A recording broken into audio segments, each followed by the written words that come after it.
오늘 은혜 시리즈 두 번째 시간입니다. 입히시는 하나님이라는 제목으로 함께 말씀을 나누겠습니다. 그럼 마태복음 5장에서 7장까지의 내용을 우리가 잘 아는 내용이죠. 산상수 내용입니다. 예수님의 많은 가르침 가운데 가장 중요하고 또 핵심이 되는 말씀이 산상수훈이죠. 더 나아가서 이제 기독교 교리의 또 핵심이라고도 말할 수 있습니다. 산상수훈에는 우리가 잘 아는 팔복 이야기가 나옵니다. 그리고 우리가 예배 때마다 하는 기도, 주의 기도문, 주기도문이 나오죠. 뿐만 아니라 금식, 또 맹세, 원수 사랑, 이런 우리 그리스도인들이 이 땅에서 어떻게 살아가야 하는가에 대한 말씀들이 쭉 나옵니다. 주옥 같은 말씀들이죠. 그래서 이 산상수훈은 한마디로 우리가 예수님 만나고 또 예수님 영접하고 하나님 자녀 되고 이제 천국 백성이 되어서 이 땅에서 어떻게 살아가야 하는가, 마치 천국 시민의 매뉴얼과 같은 말씀이 바로 산상수훈입니다. 그 중에서도 오늘 함께 읽었던 이 6장 30절에서 33절까지 말씀은 상산수훈에서 가장 진주 같은 너무나 귀한 그런 말씀입니다. 이 마태복음 6장에는 크게 두 가지가 나옵니다. 앞에 부분에는 외식이 나오고요, 뒷부분에는 또 물질에 대한 얘기가 나옵니다. 외식은 밖에 나가서 밥 먹는 외식이 아니라 오늘 1절에 보니까 이런 말씀으로 시작이 됐어요. 6장 1절 한번 보시면 사람에게 보이려고, 이런 말씀이 나와있죠. 사람에게 보이려고 그들 앞에서 너의 의를 행하지 않도록 주의하라, 이런 말씀이 나왔죠. 밑에 5절도 한번 볼까요? 또 너희는 기도할 때 외식하는 자와 같이 하지 말라. 밑에 16절도 한번 봅니다. 금식할 때 너희는 외식하는 자들과 같이 하지 마라, 이런 말씀이 지금 쭉 나왔어요. 그러니까 외식, 또 위선, 비슷한 그런 말들이죠. 예수님이 주기도문을 우리에게 가르쳐 주신 이유도 마찬가지입니다. 바르게 기도하는 법을 가르쳐 주신 게 이제 주기도문이죠. 당시 사람들이 구제를 안 하거나 금식을 안 하거나 기도를 안 한 것이 아니었어요. 바르게 하지 못했다는 거예요. 그래서 예수님이 마치 이 땅에 오셔서 하신 일이 뭐냐, 의자가 있으면 이렇게 삐뚤어져 있었잖아요. 그럼 의자를 마치 이렇게 바로 세우는 것처럼 우리 하나님의 택한 백성들이, 천국 백성들이 과연 이 땅에서 어떻게 살아가야 하는가, 천국 시민의 법을 예수님은 우리에게 가르쳐 주셨습니다. 여러분, 때때로 이 세상의 법과 하늘의 법이 일치하는 것도 있지만 전혀 다른 것도 있습니다. 그 중에 하나가 오늘 이제 19절부터 나오는 물질과 관련된 말씀인데요. 물질 19절 한번 보니까 너희를 위하여 보물을 땅에 쌓아두지 말라 그랬어요. 보물을 땅에 쌓아두지 말라. 여기서 보물은 물질, 돈 같은 의미입니다. 우리가 여기까지만 읽으면 너희를 위해서 보물을 땅에 쌓아두지 말라, 이 말씀만 읽게 되면 예수님은 세상의 가치와는 정반대의 말씀을 하시는 분으로 우리는 여길 수가 있습니다. 여러분, 우리가 열심히 최선을 다해서 돈을 벌죠. 또 돈을 모읍니다. 돈을 쌓아두는 것이 뭐가 문제가 되겠어요? 우리가 살아가면서 무슨 일이 생길지 모르는데. 그런데 예수님께서는 지금 보물을 쌓아두지 말라, 이렇게 말씀하셨어요. 왜 그렇게 말씀하셨을까? 이후로 나오는 이제 말씀들을 보면 우리가 이해할 수가 있습니다. 여러분, 하나님을 믿는 사람이나 또 믿지 않는 사람이나 가장 사람들에게 관심이 있고 민감한 부분이 있다는 건 뭐냐면 돈, 물질입니다. 얼마 전에 어떤 집사님이 저에게 목사님 주식하세요? 이렇게 물어보더라고요. 목사님 주식하시네요. 참고로 전 주식을 안 합니다. 일단 할 돈이 없고, 또 혹시 주식을 하면 거기에 집중해야 되잖아요. 신경 너무 쓰면 또 은혜가 안 될까봐 주식을 저는 안 하는데, 근데 요즘은요, 도리어 주식을 안 하면 좀 이상하게 생각을 합니다. 요즘에는 초등학생들도 요즘은 주식을 합니다. 얘기 들어보셨죠? 부모만 동의를 하면 그 계좌를 개설할 수가 있어요. 그래서 핸드폰으로 사고 팔고 다 가능합니다. 저희 어렸을 때는 어땠습니까? 부모님이 용돈을 주면 아끼고 아껴가지고 돼지 저금통에다 저금해 놓는 게 이제 전부였잖아요. 근데 지금은 시대가 완전히 바뀌었습니다. 그래서 우리 부모님들이 아이들 어렸을 때부터 재테크를 가르치고 금융교육을 그렇게 시킨다고 합니다. 말 그대로 어렸을 때부터 아이들이 돈 관리하는 법, 운영하는 법을 가르치는 거죠. 근데 이거를 잘하는 사람들이 누구냐면 유대인들이에요. 유대인들은요, 아이들 돌을 맞이하면 돌잔치를 합니다. 그리고 이제 성인식을 할 때 가족들, 이웃들 다 부른대요. 대대적으로 합니다. 그때 우리처럼 이렇게 부주를 해요. 그럼 그 돈을 다 모아가지고 어디다 모아놓냐면 주식에 투자를 하는 거예요, 부모가. 그래서 아이들이 나중에 이제 성인이 되어서 사회생활을 시작하려고 할 때 그 종잣돈으로 주식을 해서 그 번 돈으로 그것을 아예 그 사회 시작할 때 사회 첫 발걸음을 내딜 때 그 돈을 아이들한테 준다는 거예요. 한편으로 보면 참 지혜롭다 생각을 하기도 하지만 또 한편으로 생각하면 야, 아이들 어렸을 때부터 이거 돈 이렇게 얘기하는 게 과연 유익할까 하는 생각을 해봅니다. 그러나 어찌하든 어린이건 어른이건 아이들이건 부자건 가난한 사람이건 다들 뭐에 관심이 있어요? 돈에 사람들은 다 관심이 있습니다. 과연 예수님은 이 물질에 대해서 뭐라고 말씀을 하셨을까? 오늘 위에 21절을 한번 보겠습니다. 21절을 보시면 내 보물이 있는 곳에 내 마음도 있느니라. 보물이 있는 곳에 마음이 있다 그랬어요. 이것은 물질과 마음이 함께 있다는 그런 말이겠죠. 즉 물질이 중요하다는 말씀, 물질의 힘에 대해서 말씀을 한 겁니다. 근데 여러분, 우리가 살아가면서 정말 이 물질이 얼마나 힘이 있는가를 우리는 늘 알게 되죠. 우리가 직장 생활하는 것, 장사를 하는 것, 또 사업을 하고 아이들 공부하는 것, 그리고 또 막 힘들게 우리 일하는 모든 이유는 뭐죠? 사실 돈을 벌기 위해서예요. 그래야 먹고 살고 자녀들 교육시키고 결혼시키고 또 아프면 병원도 가고 또 노후를 위해서 우리는 준비를 합니다. 정말 돈이 없으면 얼마나 불편한지 몰라요. 그래서 우리는 이 땅에 사는 동안 어떻게 합니까? 어떻게 하든 악착같이 돈을 모으려고 하죠. 근데 오늘 예수님께서는 뭐라고 하십니까? 그 물질을, 보물을 이 땅에 쌓아두지 말라, 이렇게 말씀하고 계세요. 왜 예수님은 이렇게 말씀하셨을까? 오늘 24절을 한번 보겠습니다. 24절 말씀해 보니까 한 사람이 두 주인을 섬기지 못할 것이니 혹 이를 미워하고 저를 사랑하거나 혹 이를 중히 여기고 저를 경히 여김이라.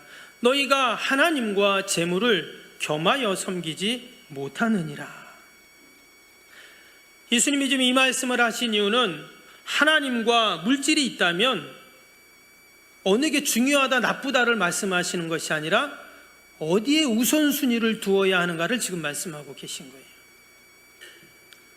왜 예수님께서 우리에게 하나님과 물질 관계 속에서 반드시 우선순위를 정하라고 말씀하실까요? 여러분, 우리가 우선순위를 정확하게 정하지 않으면 우리가 하나님 섬기면서도 항상 내 안에 떠나지 않는 것인데 그게 뭐냐? 바로 염려라는 거예요. 이어지는 25절 보겠습니다. 그러므로 너희는 너희에게 이르노니 목숨을 위하여 무엇을 먹을까? 무엇을 마실까? 몸을 위하여 무엇을 입을까? 염려하지 말라. 목숨이 음식보다 중하지 아니하며 몸이 의복보다 중하지 아니하냐. 우리가 예수님 믿게 되면 예수님께서 우리의 모든 삶을 책임져 주시고 도와주시는 줄로 믿습니다. 아멘. 그러니 우리의 염려가 다 사라져야 되는 것이죠. 그런데 희한하게 내가 예수님 믿고 신앙생활 교회 다니면서도 여전히 내 안에 염려, 근심, 걱정이 있다면 우리는 이 말씀을 꼭 기억해야 돼요. 내가 예수님 믿는다고 아무 문제도 없고 마치 구름이 둥둥 떠다니는 것 같이 사는 것이 아니라는 거예요. 여러분, 내가 예수님 믿어도 나는 여전히 어디 있습니까? 우리는 여전히 치열한 삶의 전쟁터에 있습니다. 경쟁해야 살아남는 그런 환경 속에 우리는 여전히 있죠. 때로는 내가 최선을 다한 것 같지만 나에게 돌아오는 열매가 너무 적어요. 도리어 어쩔 때는 막 돌아보면 맨 마이너스 뿐인 거예요. 이럴 때 우리 믿음의 성도들은 어떻게 해야 될까요? 말씀처럼 이럴 때 우리에게 찾아오는 손님이 있어요. 바로 염려라는 그런 손님입니다. 초청하지도 않았는데 이 염려라는 손님이 그냥 우리 집 문 앞에 와서 문고리를 잡고는 막 두드리기 시작하는 거예요. 그리고 또 염려가, 걱정이 좀 사라지는가 하면 또 다른 염려, 걱정이 또 찾아오고, 또 사라지는가 하면 또 찾아오고, 마치 그 염려라는 손님이 가면 또 다른 손님, 염려라는 손님이 오고, 또 가면 또 다른 염려라는 손님이 오고, 한 번에 막 우르르 막 그냥 오기도 하고. 우리 인생을 갉아먹는 두 개의 적이 있다는 격언이 있습니다. 하나는 어제에 대한 후회, 하나는 내일에 대한 염려. 여러분, 우리의 인생의 모습이 사실 이렇거든요. 늘 지난 날을 후회하고 또 내일에 대한 염려로 살아가는 것이 우리들의 인생이에요. 어떤 연구조사에 의하면 우리가 하고 있는 걱정, 근심, 염려 가운데 80%는 일어나지 않을 일을 염려한다고 해요. 또 12%는 나와 상관없는 일을 염려하는 거예요. 아유, 저 옆집 담벼락 무너지면 어떡하나. 나하고 아무 상관이 없어요. 그냥 무너지든 말든. 근데 그것 때문에 염려한대요. 그러니까 정 염려할 거는 8%밖에 안 되는데 그 8%를 붙잡고 나머지 92%를 염려하면서 우리가 살아간다는 겁니다. 여러분, 우리 믿음의 성도들은 어떻게 해야 될까요? 우리도 믿지 않는 사람처럼 늘 그렇게 염려, 근심, 걱정하면서 우리도 살아야 할까요? 오늘 예수님께서는 우리의 이러한 염려하는 모습, 연약한 모습을 너무나 잘 알고 계셔서 이렇게 말씀하셨어요. 31절, 32절 보겠습니다. 그러므로 염려하여 이르기를 무엇을 먹을까, 무엇을 마실까, 무엇을 입을까 하지 말라. 이는 다 이방인들이 구하는 것이라. 너희 하늘 아버지께서 이 모든 것이 너희에게 있어야 할 줄을 아시느니라. 아멘. 여기 보면 우리의 천부 되신 하나님께서 이미 다 어떻게 해요? 알고 계시다. 분명히 말씀하셨어요. 시편 139편 1절에서 4절 말씀도 여호와여 주께서 나를 살펴보심으로 보셨으므로 나를 아시나이다. 주께서 내가 앉고 일어섬을 아시고 멀리서도 나의 생각을 밝히 아시오며 나의 모든 길과 내가 눕는 것을 살펴보셨으므로 나의 모든 행위를 익히 아시오니 여호와여 내 혀의 말을 알지 못하는 것이 하나도 없으시니이다. 밑에 13절에 보니까 주께서 내 내장을 지으시며 나의 모태에서 나를 만드셨나이다. 하나님이 나의 모든 걸 다 알고 계시다는 거예요. 염려, 근심, 걱정, 나의 삶의 상황. 근데 다 아시는 이유가 뭔가 봤더니 나를 지으시고 만드셨기 때문이다 하는 거예요. 그리고 우리가 지금 걱정하고 염려하는 이유가 뭐죠? 해답을 못 찾기 때문이에요. 언제 그 해결점이 있을지를 모르기 때문이다라는 것입니다. 분명히 이것이 답이 있고 언제까지 끝이다라는 것을 안다면, 여러분 지금 좀 힘들어도 우리 다 참잖아요. 네, 좀만 더 참자, 좀만 더 참자. 우리의 삶의 모든 문제, 염려거리, 우리가 언제 자유할 수 있을까요? 어떤 분은 그러더라고요. 죽으면 되지 뭐. 네, 죽으면 됩니까? 죽으면 다 끝날까요? 그렇지 않습니다. 염려라는 것은요, 내가 없어진다고 끝나는 것이 아니라 마치 염려는 전염병과 같아서, 여러분 그 염려는 한 곳에 머물러 있지 않아요. 이미 내가 했던 염려는 우리의 자녀들, 가족들, 이웃들, 내 주변에 있는 사람들에게 벌써 다 퍼졌는지도 모릅니다. 그래서 우리가 할 수만 있다면 우리의 자녀들에게 염려를 유산으로 물려주면 안 돼요. 염려를 유산으로 물려주면 절대 안 됩니다. 뭘 물려줘야 돼요? 우리의 신앙과 믿음을 여러분 물려줘야 할 줄로 믿습니다. 아멘. 우리의 모든 염려, 근심, 걱정을 해결하는 방법이 있습니다. 그게 뭘까요? 이미 다 알고 계신 하나님께 맡겨드리는 것이죠. 이것을 서두에 말씀드린 것처럼 하나님 앞에 우선순위를 정하는 거예요. 우선순위. 우리가 하나님께 우선순위 두지 않으면 우리의 삶은 늘 염려 가운데 살 수밖에 없습니다. 혹이나 우리 중에 지금 염려와 근심, 걱정이 계신 분이 계시다면, 특별히 물질 때문에, 돈 때문에 걱정이 되고 염려가 되는 분이 계시다면, 이 모든 것을 우리 하나님이 알고 계신 줄로 믿습니다. 하나님께서 반드시 막히고 닫히고 묶였던 물질의 문을 열어주시고, 부족한 창고를 채워주시고, 또 나도 모르는 사이에 엄한 대로 흘러가는 모든 물질들도 하나님이 다 빠져나가지 않도록 분명히 막아주실 줄로 믿습니다. 오늘 읽었던 말씀 가운데 정말 은혜가 되는 말씀이 있어요. 제가 오늘 이 말씀을 묵상하면서 사실 오늘 말씀을 준비했는데 30절 말씀입니다. 30절 다시 한번 보시면, 오늘 있다가 내일 아궁이에 던져지는 들풀도 하나님이 이렇게 입히시거든 하물며 너희일까 보냐 믿음이 작은 자들아. 주님께서 오늘 있다가 내일 아궁이에 던져지는 들풀, 그러니까 얼마나 하찮은 거예요. 그냥 아궁이에다 던져갖고 불 때는 그는 풀을 말하는데, 근데 하나님이 어떻게 하시냐, 이런 것까지도 하나님이 입히셨다는 거예요. 위에 말씀에 보면 또 두 가지가 더 나오죠. 공중의 새도 나오고 또 들의 백합화도 나옵니다. 한번 볼까요? 26절 한번 보시면, 공중의 새를 보라. 심지도 않고 거두지도 않고 창고에 모아들이지도 아니하되 너희 하늘아버지께서 기르시나니 너희는 이것들보다 귀하지 아니하냐. 또 밑에 28절도 볼까요? 너희 중에 누가 염려함으로 그 길 한 자나 더할 수 있겠느냐. 또 28절이요.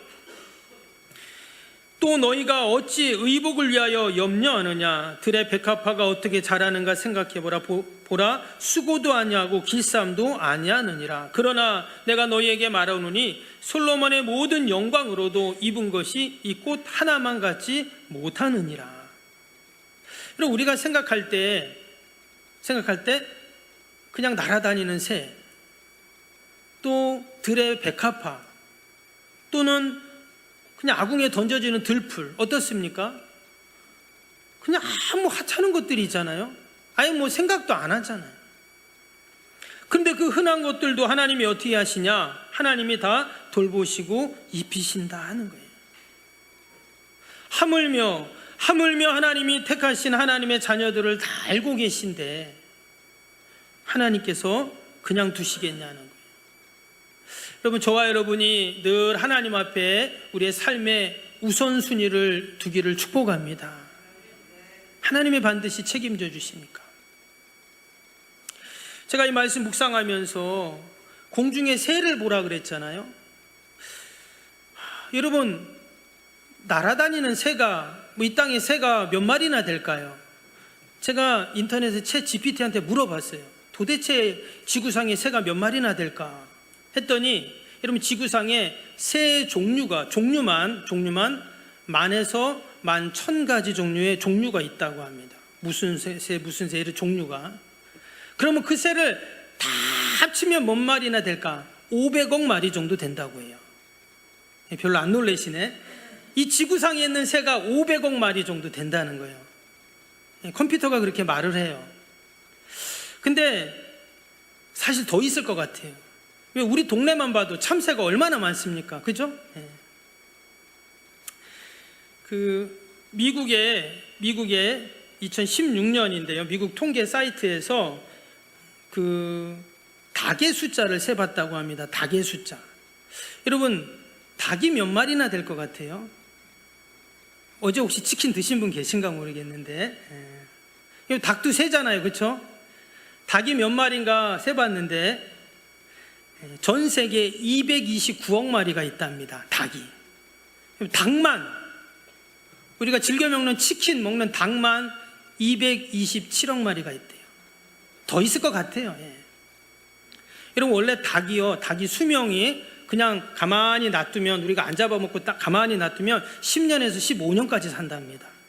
근데 우리가 치킨 먹는 닭 있잖아요. 그거는 1개월 된 닭이에요. 그리고 닭 한 마리가 1년에 달걀을 300개를 난답니다. 그러면 생각해 보세요. 229억 마리만 되겠어요? 아마 1000억 마리 더 이상도 될 겁니다. 그 어마어마한 그 많은 새들을 하나님이 어떻게 하신다 그랬어요? 하나님께서 다 입히신다. 뭐 들풀이나 또 백합화 이루다 헤아릴 수 없겠죠. 이 말은 하나님께서 세상의 모든 것을 다 돌보시고 또한 입히신다는 그런 말씀입니다. 심지어 그냥 아궁이에 불 때는 그러한 풀까지도 하나님의 다 보호의 대상이라면 누구보다 사랑하시는 하나님의 택한 자녀들, 주의 백성들인 저와 여러분들은 하나님이 분명히 먹이시고 입히시고 여러분 돌봐 주시는 줄로 믿습니다. 우리를 입히시는 하나님은요, 창세기부터 시작이 됩니다. 창세기 3장 21절에 보면 여호와 하나님이 아담과 그의 아내를 위하여 가죽옷을 지어 입히시니라 그랬어요. 이 말씀 다 알죠? 아담과 하와가 하나님이 먹지 말라고 하는 선악을 알게 하는 나무 열매를 따먹잖아요. 그로 말미암아 그 죄와 수치 가운데 그들이 부끄러워하다가 옆에 있는 무화과 나뭇잎을 따서 이렇게 수치를 가리게 됩니다. 근데 그 나뭇잎은 영원할 수 없죠. 그래서 하나님이 어떻게 하셨냐? 가죽옷을 손수 직접 지어서 그들을 입혀주셨어요. 인류의 최초의 조상인 아담과 하와부터 하나님께서는 그들의 옷을 입혀주신 거예요. 그리고 지금까지 아담과 하와 이후부터 지금까지 모든 인류를 우리 하나님께서는 입혀주셨는 줄로 믿습니다. 지난 우리 2023년도의 반년도 마찬가지고 또 남은 반년도 마찬가지입니다. 하나님은 여전히 우리의 수치를 가려주시고 또 우리에게 입혀주시고 여러분 돌봐주시고 늘 덮어주시는 우리 하나님이신 줄로 믿습니다. 여기 나오는 이 가죽옷이 장차 온 인류를 구원하시고 온 인류의 죄를 다 사하시고 덮어주실 예수 그리스도를 상징하죠. 또한 스가랴 3장 4절 5절에 이런 말씀이 있어요. 참 읽어드리면 여호와께서 자기 앞에 선 자들에게 명령하사 그 더러운 옷을 벗기라 하시고 또 여호수아에게 이르시되 내가 내 죄악을 제거하여 버렸으니 내게 아름다운 옷을 입히리라 하시기로 내가 말하되 정결한 관을 그의 머리에 씌우소서 하매 그 정결한 관을 그의 머리에 씌우며 옷을 입히고 여호와의 천사는 곁에 섰더라. 하나님이 어느 날 이 스가랴 선지자에게 환상 가운데 보여주신 거예요. 당시에 대제사장이었던 여호수아라는 사람이 있는데 이 사람이 하나님 앞에 딱 서 있는데 대제사장은 그 옷이 있잖아요. 하얀 그 세마포 옷에 그 옷을 딱 입고 있어야 되는데 더러운 옷을 입고 있다는 거예요. 그래서 하나님이 천사들에게 뭐라고 하셨냐면 그 옷을 다 벗겨가지고 깨끗한 옷을 입히라 이렇게 말씀하시는 내용이에요. 근데 이 모습이 마치 어떻습니까? 아이들이 밖에 나가서 하루 종일 놀고 완전히 더러워져서 집에 들어오면 엄마가 어떻게 해요? 옷을 싹 벗겨가지고 깨끗하게 목욕시키고 그 다음에 새 옷을 입히잖아요. 마치 하나님께서 우리에게 더럽고 추한 모든 옛사람의 옷을 다 벗겨주시고 새 옷을 입혀주신다는 그런 말씀입니다. 탕자도 그랬어요. 집 나갔던 탕자가 집에 돌아왔을 때 아버지가 어떻게 했는가? 그에게 가장 좋은 옷을 내어다 입히라 이렇게 명령을 하죠. 왜? 아버지의 그 아들의 신분에 맞는 옷을 입혀주신다는 거예요. 이처럼 하나님은 하나님의 택한 백성들 자녀들에게 옛사람의 옷을 다 벗기시고 예수 그리스도의 구원의 옷, 거룩의 옷, 의의 옷을 우리에게 입혀주시는 줄로 믿습니다. 그리고 우리가 장차 들어갈 하나님의 나라, 여러분 천국에 가면 어때요? 하나님의 어린 양의 혼인잔치가 열린다고 했잖아요. 여러분 거기서 우리가 어떤 옷을 입을까요? 마태복음 22장에 보면 예수님의 천국 비유 말씀에도 그것이 나옵니다. 그래서 천국은 마치 자기 아들을 위하여 혼인잔치를 베푼 어떤 임금과 같다라고 말씀하시면서 그 주인이 잔치를 탁 열었어요. 사람들이 막 왔습니다. 근데 가만히 보니까 어떤 사람이 딱 있는데 예복을 안 입고 있는 거예요. 그러면서 당신은 왜 예복을 입지 않고 여기 들어왔습니까? 이런 얘기를 합니다.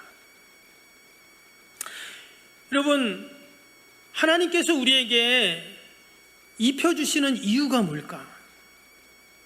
우리가 장차 들어갈 그 하나님의 나라, 여러분 우리가 천국에 언젠가 들어가면 그 하나님의 어린 양의 혼인잔치에 우리가 참여하게 되는데, 그리고 그때 뭘 입어야 되죠? 세상의 옷이 아닙니다. 우리는 오직 하나님이 우리에게 입혀주시는 빛나고 깨끗한 그 세마포의 옷, 의의 옷을 입어야 돼요. 그것이 뭘까? 바로 예수 그리스도를 통해서 우리에게 입혀주시는 옷인 줄로 믿습니다. 그것이 요한계시록 19장에 나옵니다. 19장 말씀 한번 보면, 우리가 즐거워하고 크게 기뻐하며 그에게 영광을 돌리세 어린 양의 혼인기약이 이르렀고 그의 아내는 자신을 준비하였음이므로 그에게 빛나고 깨끗한 세마포 옷을 입도록 허락하셨으니 이 세마포 옷은 성도들의 옳은 행실이로다 하더라. 아멘. 여기 보니까 어린 양의 혼인잔치에 입을 옷이 나왔어요. 그렇죠? 빛나고 깨끗한 세마포 옷을 입도록 허락하셨다 그랬어요. 여러분, 하나님께서 우리에게 장차 참여할 그 어린 양의 혼인잔치에 입을 그 빛나고 깨끗한 여러분 세마포의 옷을 우리에게 입혀주셨습니다. 우리가 한 주간을 살면서도 우리는 세상의 옷이 아닌 그 하나님이 우리에게 입혀주신 그 의의 옷, 거룩의 옷을 우리가 입고 이 땅에 여러분 살아가고 있는 줄로 믿습니다. 아멘. 그 거룩의 옷을 입고 우리가 이 땅에서 거룩한 주의 자녀로 사는 거예요. 한 주간도 하나님은 분명히 나를 입히시고 먹이시고 여러분 도와주시는 줄로 믿습니다. 우리가 그 은혜를 늘 감사하면서 하나님이 우리에게 입혀주신 예수 그리스도의 의의 옷을 우리가 소중히 여기고 그 옷을 더럽히지 말고 우리가 하나님의 나라 갔을 때 그 어린 양의 혼인잔치에 그 예복을 입고 다 참여하는 저와 여러분이 되시기를 주님의 이름으로 축복합니다.